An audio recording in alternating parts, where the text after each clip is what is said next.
മടിക്കണ്ട, വന്നോളൂ. 12 മണി തുടങ്ങിയ വേലായതാ. ഓ, പത്മനാഭന്റെ കടയിൽ നിന്ന് ഒരു ചായ കുടിച്ചിട്ട് വരൂ. എന്നിട്ട് ആവാ നീ. എന്താ കാര്യം? എന്താ? ചായ കുടിച്ചിട്ട് വരൂ. മുത്തശ്ശില്ലേ ഇവിടെ? വിളിക്കുക. കേറിയിരിക്കുക.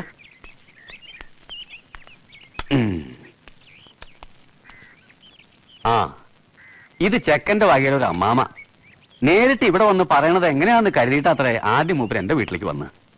എന്താണാവോ വിശേഷം? വിശേഷമുണ്ട്, അങ്ങോട്ട് പറഞ്ഞോളോ. ആണായിട്ടും പെണ്ണായിട്ടും സരസ്വതിക്ക് ഒന്നേ ഉള്ളൂ. പറഞ്ഞുല്ലോ അന്ന്. അവിടെയാണെങ്കിൽ വേറെ ആളുകളും ഇല്ല. മിണ്ടുകയും പറയുകയും വയ്യാണ്ട് ആയമ്മ ഈ കുട്ടികളുടെ നടുവില്. ആയമ്മയ്ക്കാണെങ്കിൽ ഒരുപാട് വർത്തമാനം പറയണം. അതെന്തേ ആദ്യം ആലോചിക്കാഞ്ഞെന്ന് ഞാൻ ഇയാളോട് ചോദിച്ചു. ആലോചിക്കണ്ടത്രേ. ആയമ്മയുടെ ഏച്ചന്റെ ഭാര്യയുടെ ഇളയച്ചന്റെ മോളൊരു കുട്ടി. അതിന് മിണ്ടുകയും ചെയ്യാം, ശരിയും കേൾക്കാം.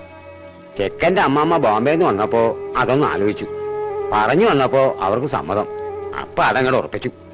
ചുരുക്കി പറഞ്ഞ ഇതവരെ ഒഴിയാന്ന്. മുഖം അടച്ചൊരു ആട്ടാട്ടാൻ തുടങ്ങിയതാ ഇയാളെ ഞാൻ.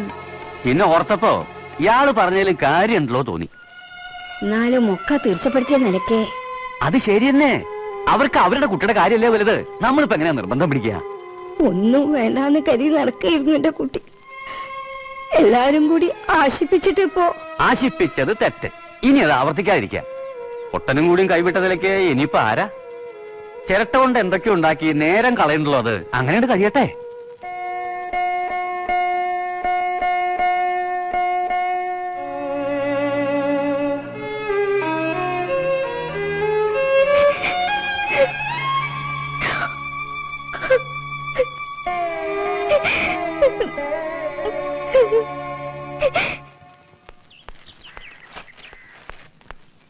കാര്യങ്ങൾ അകത്ത് പറഞ്ഞിട്ടുണ്ട്, പറയും. എന്താ എന്താ മുത്തശ്ശി? ഈശ്വരന്മാരെപ്പോഴും നമ്മളെ ചതിക്കന്നെയാ. ഇതൊന്നും നടക്കില്ല അത്രേ.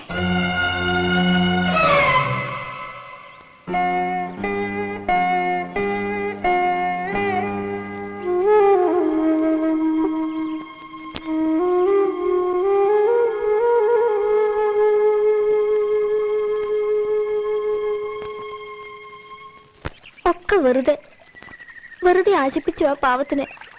അമ്മാമ്മയ്ക്ക് പരിഹസിക്കാൻ ഒരു കാര്യം കൂടി ആയി എന്നല്ലാണ്ട് ഒന്നും നടക്കാൻ പോണില്ല.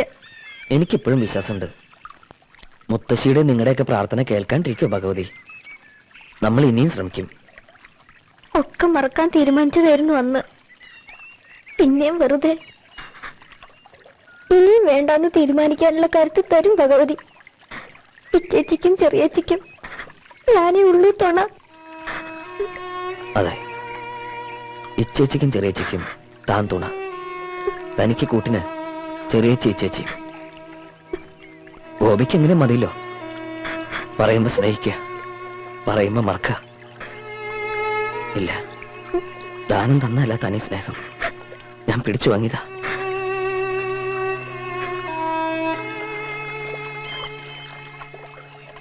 കടയിൽ നോക്കി ഞാൻ ഗോപിയെ. രാമൻകുട്ടി വിവരങ്ങളൊക്കെ പറഞ്ഞു. കുട്ടിക്കാലത്ത് അഞ്ജലി യേശുദൊക്കെ ഈ പുഴ മുറിച്ചിടന്ന സ്കൂളിൽ പോവാറ്. ഓർമ്മയുണ്ട് അഞ്ജലിക്ക്?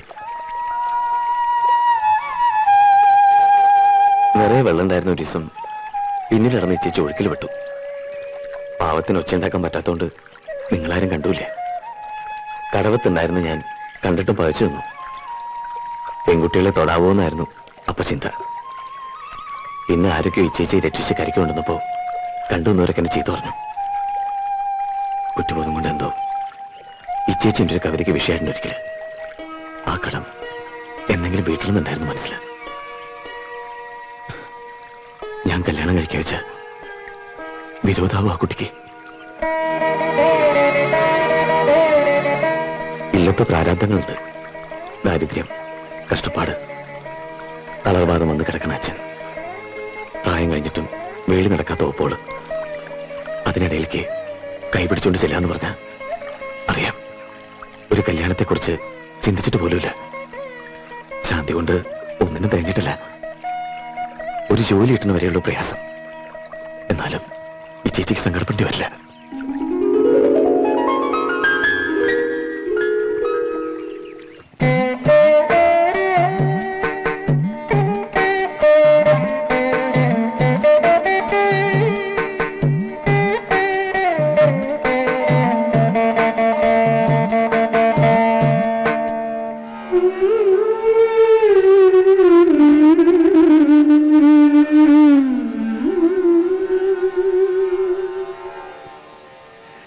ഭഗവതിയുടെ അനുഗ്രഹം എപ്പോഴും ഉണ്ടാവും എന്റെ കുട്ടിക്ക്.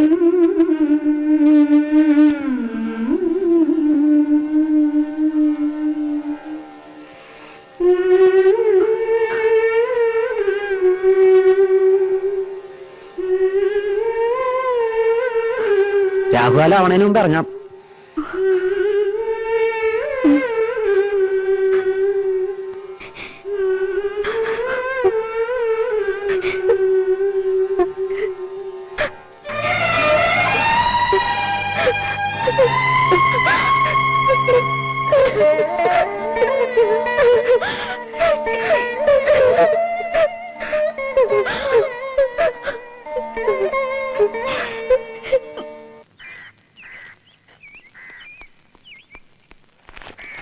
പോസ്റ്റ്.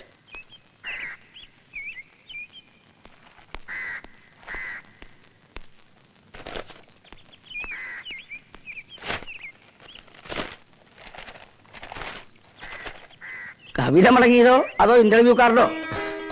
Appointment order. പ്രതീക്ഷ ഉണ്ടായിരുന്നില്ല ഒട്ടും. അപ്പൊ തന്റെ ശാന്തി കഴിഞ്ഞു എന്ന് സാരം. ഇനി അല്പ ശാന്തി ആവാം. ഓപ്പിളെ ഓപ്പിളെ ഒരു ജോലി ശരിയായിട്ടുണ്ട്. വടക്കേ ഇന്ത്യയിലാ. സാരില്ലേ പോണം. അച്ഛാ, ദാ ഉണ്ണിക്ക് ജോലി ശരിയായിരിക്കണോ? അച്ഛന് വിഷമം വേണ്ട. ശാന്തി ഒന്നും മുടങ്ങില്ല. ശങ്കരപ്പനോട് പറയാം. ശിവന്റെ അമ്പലത്തിലെ മാത്രം കൊണ്ട് പോരാണ്ടായിരിക്കണമെന്ന് ഇന്നാള് പറയണ്ടായി.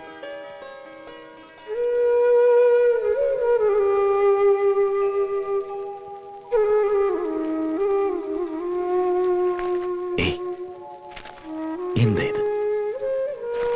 ജോലി കിട്ടിയച്ച സന്തോഷിക്കല്ലേ വേണ്ടത്? അറിയാ പോവാണ്ട് വയ്ക്കോ. പോയി താമസിക്കാനൊരു ഏർപ്പാടായ കൊണ്ടുപോയില്ലേ ഞാൻ അങ്ങോട്ട്? വണ്ടി ആപ്പീസ് വരെ അശ്വതിക്കും വരായിരുന്നു. ഇല്ലാന്ന് അവള് തന്നെയാ പറഞ്ഞ്. കരച്ചിലോരത്രേ.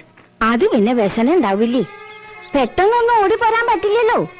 ദൂരം കുറെ ഉള്ളതല്ലേ. 2 ദിവസം കഴിഞ്ഞ് അശ്വതി ഇല്ലത്തേക്ക് അയക്കണം. ഇല്ലത്തിപ്പോ ഇവളെ കാണാണ്ട് ഇരിക്കാൻ പറ്റാണ്ട് എല്ലാവർക്കും.